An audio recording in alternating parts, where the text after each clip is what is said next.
جب حجاج بن یوسف نے کعبہ کو مسمار کیا تو بہت سے لوگ اس کی مٹی کو اٹھا کر لے گئے، جس کی وجہ سے حجاج اس کام کو مکمل نہ کر سکا۔ جب اس نے دوبارہ اس کی تعمیر کرنا چاہی تو ایک سانپ نکل آیا۔ اس نے لوگوں کو اس کی تعمیر سے روکا۔ لوگ خوفزدہ ہو کر بھاگ کھڑے ہوئے اور آ کر حجاج کو خبر دی۔ اس کی تعمیر رک جانے کی وجہ سے وہ بھی ڈر گیا اور ممبر پر جا کر لوگوں سے مخاطب ہو کر کہنے لگا، خدا اس بندے پر رحم فرمائے جس کے پاس اس بات کا علم ہو جو ہماری ابتلا و امتحان کا باعث بن گئی ہے، وہ ہمیں اس معاملہ کی خبر دے۔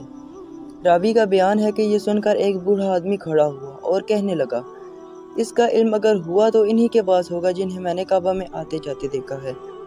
انہوں نے ہی اس کی پیمائش کی تھی اور وہ وہاں سے رخصت ہو گئے تھے۔ حجاج نے پوچھا، وہ کون تھے؟ بوڑھے نے کہا، وہ تو جناب علی ابن حسین علیہ السلام تھے۔ حجاج کہنے لگا، یہی اس کے اصل و منبع ہیں، انہی سے پوچھنا ضروری ہے۔ اس نے کسی کو بھیج کر امام علیہ السلام کو بلوایا۔ جب امام تشریف لائے تو آپ نے اسے بتایا کہ کعبہ کی تعمیر رک جانے کی وجہ یہ ہے کہ تو نے جناب ابراہیم و اسماعیل علیہ السلام کی رکھی ہوئی بنیاد کو منہدم کر دیا ہے اور اسے کھود کر راستہ بنا دیا ہے۔ گویا تو اس سے اپنی میراث سمجھ بیٹھا ہے کہ جو تو چاہے سو کرے۔ لوگوں کو جمع کر کے یہ اعلان کر دے کہ جس نے بھی اس کی کوئی بھی چیز اٹھائی ہے وہ اسے واپس لے آئے۔ اس نے یہی کیا اور ہر شخص اس مٹی وغیرہ کو واپس لے آیا۔ جب ساری مٹی وغیرہ اکٹھی ہو گئی تو امام تشریف لائے اور لوگوں کو حکم دیا کہ اب اسے کھودیں۔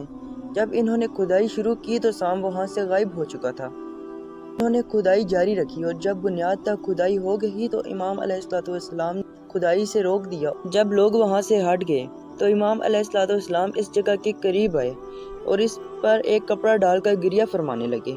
اس کے بعد آپ نے اپنے ہاتھوں سے اس کی بنیاد کو مٹی میں چھپایا اور پھر کاریگروں کو بلا کر فرمایا، اب اس کی تعمیر شروع کرو۔ جب دیواریں کچھ بلند ہو گئیں تو امام علیہ السلام نے اس کے اندر کی مٹی ڈالنے کا حکم دیا۔ یہی وجہ ہے کہ خانہ کعبہ بلندی پر واقع ہوا ہے اور سیڑھی کے ذریعے اس کے اندر پہنچا جاتا ہے۔